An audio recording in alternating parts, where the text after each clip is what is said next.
living check to check, make a little money, pay This some week bills, on yo, the we Pete the make Planner it Show, net. we answer Steady planning, your steady money trying to questions. make it Here's better how the for show the works. You next email us, one. askpete@petetheplanner.com. That's askpete@petetheplanner.com. And guess what happens?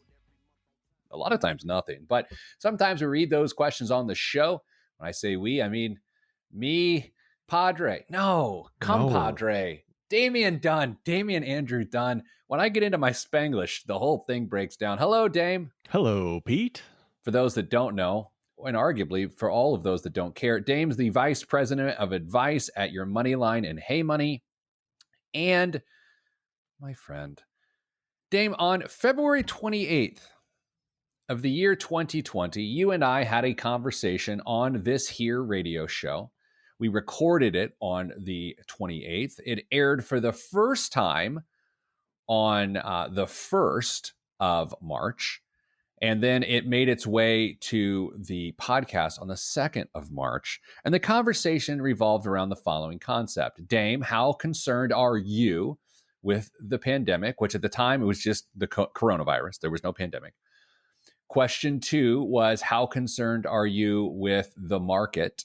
And then question 3 was, how concerned are you with the economy? So as a point of history, it was not called a pandemic yet. The market was getting beaten up pretty bad at that point. February 19th was the high for the S&P 500, and by March 23rd, the S&P had shed 34% of its value. And the economy had not yet seen anything. In fact, Dame on the show, which I listened back to this morning, I had flights planned like 2 weeks later. We talked about on the show. Yeah.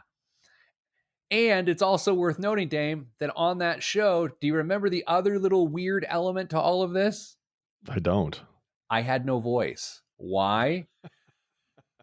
Because it's possible, and I'm not kidding, I actually had COVID-19. Let's just say you did. I don't know how to handicap that idea, but I think I did. I had breakfast a week before with a gentleman who had just been to Hong Kong.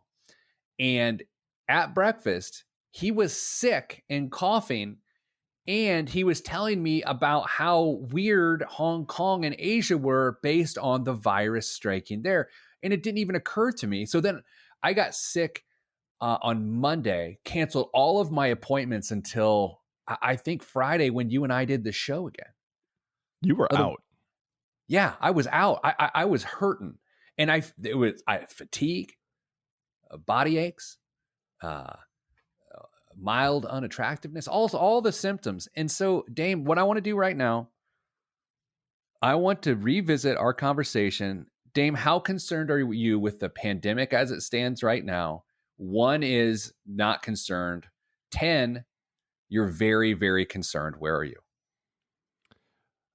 I'm probably somewhere 6-ish, somewhere in there, 7-ish. I think we're learning how to kind of get through our daily lives with what we are faced with at this point, but it's still something that's sitting out there. It's not a great time to be in areas that just don't have a good rap on it right now. I am at about an 8. I'm at about an 8 right now, trending towards a 9, as opposed to trending back down to a 7. Now, Dame, when I framed this question to you differently 238 days ago, I have to be honest, I framed it a bit differently, which may have impacted your answer and my answer. I said, how concerned are you about you and your family's health and safety? Which isn't exactly your concern about the pandemic, although our answer got there. But I'm just trying to be fair because I'm going to give our answers what they were then. I probably said like a 2 or 3 about my personal family's safety would be my guess. You said a 1. Okay. And I know you very well. I'm going to say it's because of how I framed the question. Mm-hmm. Because if nothing else I know about you is you will do everything in your power to protect your family's health and safety. And I think your answer is influenced by that. So I think that's why you were a 1. Yes, let's give me the benefit of the doubt. Well, no, I absolutely. Why wouldn't I? This episode is not about saying we were right or wrong. It's just revisiting. But anyway, you were wrong. I was a 6. I was a 6. But my answer was based on that I had a flight in 2 weeks. And no flights on the calendar forever for you at this point. Dame, as it goes to the market, 1, no concern. 10, you're freaking out about the stock market right now and your individual investments. Where are you right now? 2. Market's going to market. We saw how quickly it crashed, and then inexplainably it rushed right back. And it's hard to put a finger on it because we've been through lots of really, really traumatic stuff in the last 100 years of this country. And for better or worse, things keep moving on. They just keep steamrolling on. And some days we have, or some years we have not so great returns. But if you believe in everything that's going in the market and how it's going to work, you got to believe in the long-term outcome. Dame, how much is your 2 influenced by the election here in about 11 days or so? Is there any of your uncertainty or concern based on the likely volatility that's heading our way in the next 3 weeks? I mean, if you're asking me on short-term stuff, yeah, that makes me a little nervous. There's just always some uneasiness, instability. People are trying to figure out what a new administration may look like if they come in and implement some of the ideas they've got. So yeah, that's definitely a concern. The political concerns are what could certainly upset the apple cart. But overall, like I said, long-term view, really not too concerned. I'm a 1 on a long-term view, but I'm a 2 on a short-term view. Like the volatility will freak people out, and not that matters, but Damon, you and I both know behaviorally that will lead to people making giant mistakes, and so that's what upsets me. 238 days ago, on February 28th, when you and I had this conversation, you were a 1 and I was a 1. So go figure. Yeah. Right. All right. The economy, Dame, where are you right now with the U.S. economy? We could take it to the global economy, but let's take it to the U.S. economy. Where are you right now? Probably about a 7. We've talked at no short length on some of the challenges that we see coming in the last quarter of the year, whether it's election stuff, whether it's living arrangement stuff with rental or eviction moratoriums that are going to get kicked out. Virus seems to be ramping back up, so I'm almost certain that some states or cities are going to have more strict regulations on what you can and can't do. And so I'm a little afraid that we're going to get into a cycle of open things up, shut things back down, open things up, shut things back down, or half open. It's just really tough to be confident when you don't know what rules you're going to play by in the next 3, 6, 12 months. Yeah. So I'm at an 8 or a 9. You and I had this discussion. Was it yesterday? How long ago did we actually have this conversation privately? Could have been yesterday. Could have been 3 weeks ago. Yeah. It was yesterday or the day before. I think I said an 8 to you when we had that conversation, but I've talked myself into a 9. And we'll actually, I think for the exact same reasons why you just said, I don't need to repeat them. I just feel maybe a hair stronger about those same things you just mentioned. When you and I had this conversation 238 days ago, you were a 3 to 5. Okay. But again, with the information we had, I never actually gave a number, but I said I was more concerned about the economy than the pandemic, and I gave the pandemic a 6. So, okay. I don't know. All right, Dan, let's do this. Coming up after the break, we'll wrap this thing up, and then we'll move on to a question about how to split up an estate. All that and more is next on the Pete the Planner Show. I'm Pete the Planner.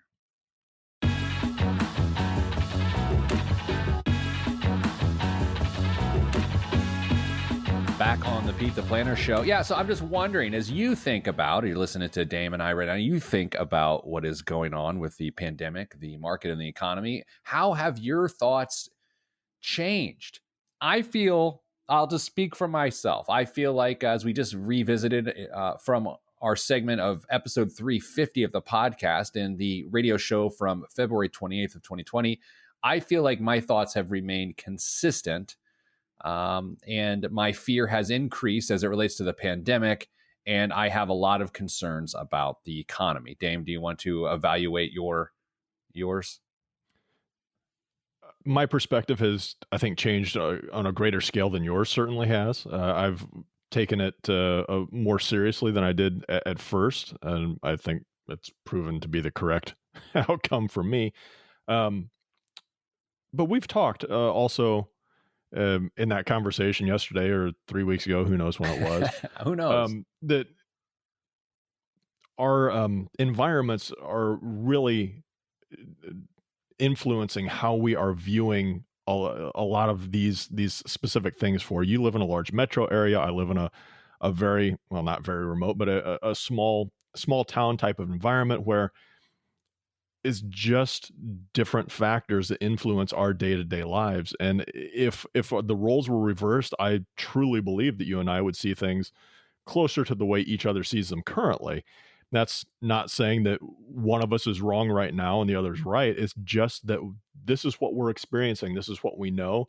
And we may both be very reasonable based on what we see on a day-to-day basis. Yeah, that got to a bigger, more meaningful conversation too, which, not that that wasn't meaningful, but a more meaningful conversation of, when you disagree with someone or you see it differently, sometimes we let the operative moment be the disagreement itself and not trying to see it from their perspective or to try to understand why they think what they think. You don't take the moment to look at their environment or to see how they were raised or what their current standing is. And again, that went beyond our conversation about the pandemic and the economy and the market. But it is funny how now it's 0 to 100 with anyone you disagree with. And it's like you demonize them and their ideas. And I just try to challenge myself to not do that, just to say, okay, so on the surface, I really disagree with this idea. But like, let's think about why they're there. Now, Dave, this took me to a different perspective as you and I both feel like we're in a rather stable place as it relates to the pandemic, the economy, and the market. You and I both know that not all our loved ones and friends are in the same position. And you try to be sensitive to that. And you try to, by the way, that was a great segue. I mean, I know that I'm already in it and I should keep going, but I do need to recognize what a great segue that was. Now you have to bring it home. And so you want people to know that you care about them, but you don't want to do it in a way that either patronizes them or makes them talk about things they don't want to talk about. So, Dame, I think something really important that a lot of people need to think about is this idea of checking on your people and simply saying, look, there is so much going on right now. It is wild. And I got to thinking about it and I'm wondering, how are you holding up with all this? I mean, any financial stress stuff got you down? And then just listen.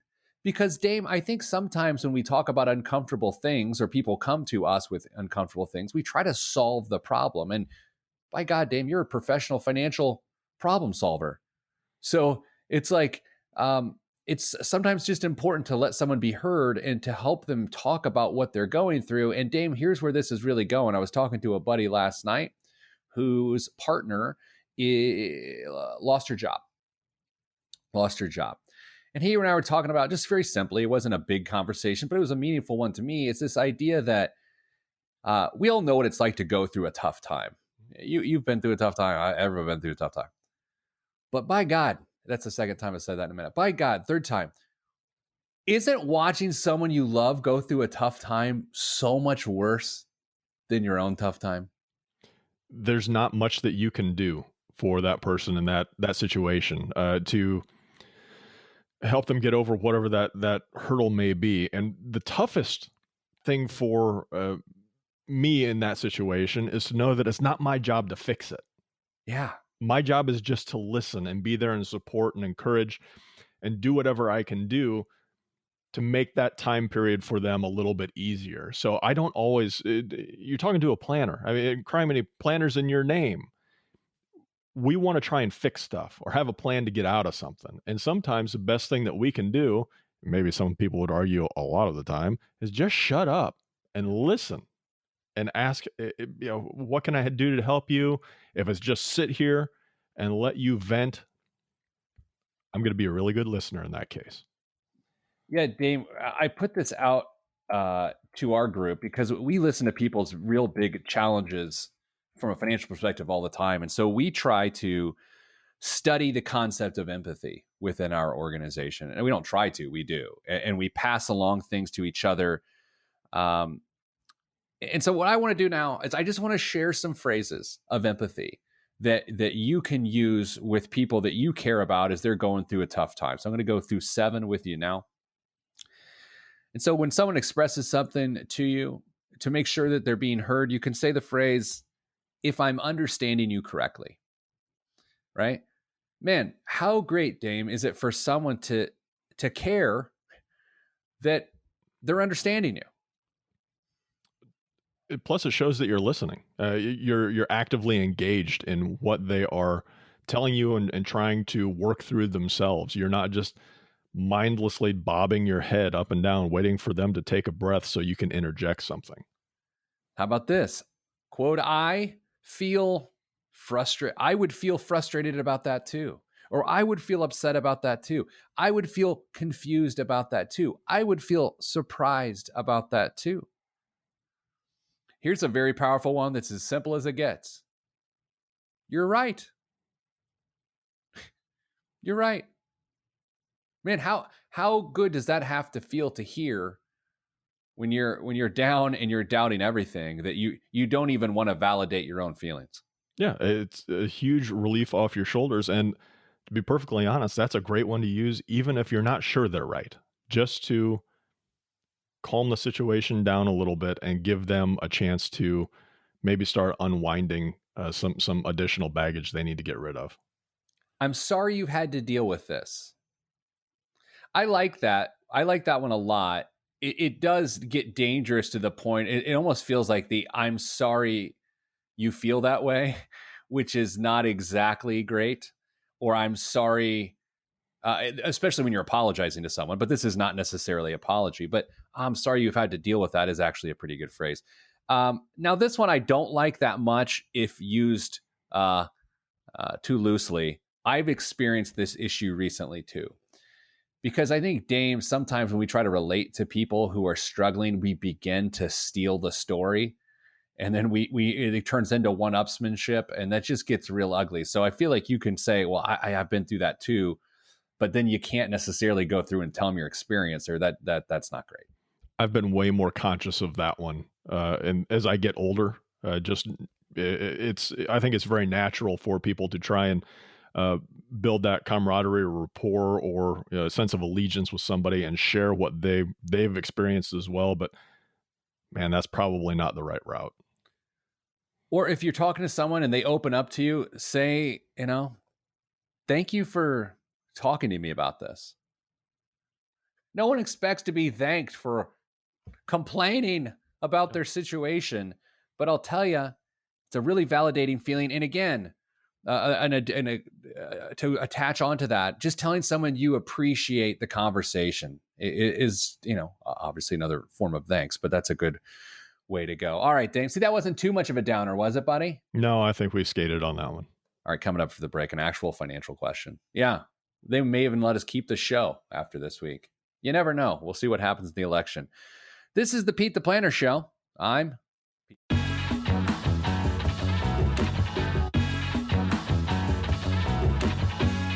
back on the Pete the Planner Show, answering your money questions. All right, Dame, we actually do have a financial question that we're going to get to this week, and I'm stalling so I can find it. Here it is. Dear Pete, wondering if you ever hear of parents leaving 4 of their 6 adult children all their real estate on planet Earth, which includes 48 acres, 2 houses, and a commercial building at the age of 74 in good health, and the remaining 2 children not even told about it. When pressed, there is reportedly something else in financial accounts, possibly for when they die to be handed in a will, which could be in 20 years. Any thoughts? Appreciated, or possibly good fodder for your next article. Signed, an interested party. Ooh. What's the emoji called where the guy's gritting his teeth? Is it cringe? No, it's not. I don't know. Could be. Oh, man, this stinks. I've seen so many different versions of this. Yeah, which I guess leads to the answer. Yeah, we have heard of stuff like this before. I mean, it's not super common, but it ain't the first time I've heard of something like this. So obviously there's a lot to the story we don't know, and probably just as much of the story that the person who emailed us doesn't know. And I'm going to go ahead and make a guess, Dame, that the person emailing us might be involved in the situation. I think that's a fair assumption. So how do you prevent things from getting this way? Like, it's funny. Last week after the show, I had a bunch of people email me articles that Chadwick Boseman did not have a will. He was Black Panther, the actor that played Black Panther. And people love to talk about when celebrities don't have wills, and they like to say, well, what can you learn from this? I've never been one to really indulge in that conversation because that's just a deeply personal thing that I feel sad for. But Dame, yeah, a lack of estate planning tends to do this. Or what you could argue in this case is there was estate planning. It just didn't go the way these people wanted. I think that's the bigger question here, is that decisions were made and they were not the decisions that this interested party cares to be really all that tuned up about. So it happens for whatever reasons. I've seen businesses left to certain kids and others be cut out, primarily because the parent didn't think that the other kids would either A, have any interest in it, or be any good at running the business. And they wanted to make sure that that business had some longevity, had a chance to continue on after they were gone. Now, usually there's some kind of concession made. Maybe there's an insurance policy that the other kids that don't get the business get, or some other compensating property or investment accounts or anything like that, which is what the thing they're alluding to in this email may turn out to be, or it may not. Because, Pete, I don't know if you've seen it, but I've seen instances where some kids have been left out of the will entirely, which is always a fun conversation. Over the years, I've talked tough about various topics because I didn't necessarily, I wasn't close enough from an experience standpoint to be able to really weigh in on it. Like before I'd have kids, I'd talk tough about how to parent like an idiot, Yeah. right? And various things like that. Oh, travel sports are terrible. Then you have kids and you're like, oh, okay, I can sort of see the glory there. I will say this, and I don't think I'm going to regret this. If my parents at their passing left everything to my sister and not me, whatever they have, I don't know if I'd care. And I think it's because it has nothing to do with me. It has to do with what they want to do. And yeah, I guess my feelings could theoretically be hurt because they wanted to give it to a sibling and not to me. But I feel like when we get too upset about stuff like that, we're taking ownership of someone else's wants, desires, assets. And it's like, I want to think it wouldn't bother me. You have to realize that that's an incredibly unique perspective, though, right? Or I'm full of it. But I'm trying to be honest, but I don't know if it's unique or not. It's just how I currently feel. I think a lot of people, I don't even know if a lot of people, I think some people would say that or would express that same sentiment. I'm not sure when push comes to shove that a lot of people are going to feel the same way. I mean, that's a super emotional time to start with. And to think that you may or may not have been left anything by the people who raised you that would mess you up, not being able to talk through that and have that conversation and try and figure out, okay, is there something we need to work through? Because now you can't. It's over and done with. So I don't know. I think this is a lot stickier maybe than you may be giving it credit for. Well, I'll say this. I feel like I'm part of a situation in which I know, by no fault of my own, that I will not benefit from a particular relative's estate, right? Sure. And what one my equal would be was sort of my cousin or whatever like that. Cousins might. Mhm. I don't particularly care. Now, the fact that I'm bringing it up on a radio show and those sorts of things, it could argue that I care. And a psychotherapist would probably say that I care. But I sort of, I look at those things and I go, you can only control so much. Why do I feel like I can control what a person does with their life savings that they've then earned and spent? And I don't know. I just think I'll speak for myself because, again, I don't want to be too accusatory if people get upset about this stuff, but I'll speak for myself. I think we as a people, as a human race, do a remarkable job, aka a poor job, at making everything about ourselves. Like when someone dies, I'll be honest, it's not about you. They're dead, right? And it's like, I'm okay. I don't. You don't have to leave me any money. I'm fine. Like that's how I personally feel as a 42-year-old reasonably developed male. Reasonably developed male seemed that phrase could get turned. Yeah, congratulations. We as a species, I think, have a very unique ability to make things worse for ourselves. Yes. Whether it's a topic like this or making poor choices that impact our present and our future, there's just so many different ways that we don't look out for our own best interests. And when we start to ascribe motives to other people's decisions that may or may not be Totally. true or have anything to do with us at all, we are doing nothing but causing stress for ourselves and maybe those people that care about us. I think my biggest pet peeve in all of this is when there's living generations and the younger generations assumes that all of the money is going. I mean, that's the financial planning conundrum that you and I have seen for decades. It's oh, my parents are doing pretty well. They're going to take care of us. And that used to just drive me bananas. All right, Dame, it's that time of the program. This segment is called, Is This a J Balvin Song or Not? J Balvin, of course, has a new meal at McDonald's named after him.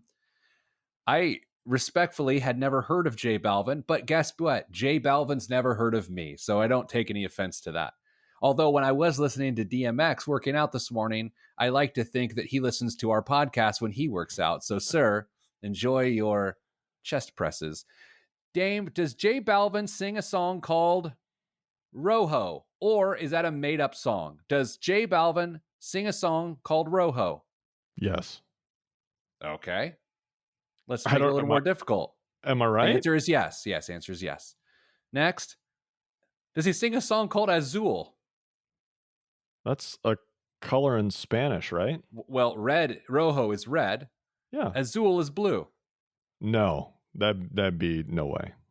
I'm sorry. The answer is yes. He does sing a song called Azul. Does J Balvin sing a song called Blanco? Is the album named Colors of the Rainbow? Colores. Okay. And yes, each song is a different color. Amarillo, rosa, morado, febrito, negro. That's black. So there you go, Dame. J Balvin sings all those songs. Coming up after the break, more of the Pete the Planner Show. Biggest waste of money of week and more. I'm Pete the Planner.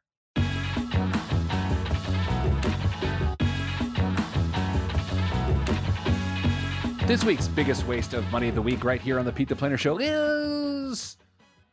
Every week on the show, we give you an item for sale that if you bought would probably be a giant waste of money. Sometimes it's a good use of money, like Metal Honey Foods' Scorpion Honey, available at metalhoney.com. That's metalhoney.com. Crockett and Jones times 007 James Oxford shoes. Easy for me to say. After making shoes for Skyfall and Spectre, it was no surprise when Crockett and Jones announced they were once again supplying James Bond with footwear in No Time to Die. The James Oxfords bring together the sophisticated silhouette of a whole-cut Oxford in a premium leather construction, resulting in a sharp complement to the 007 signature tuxedo.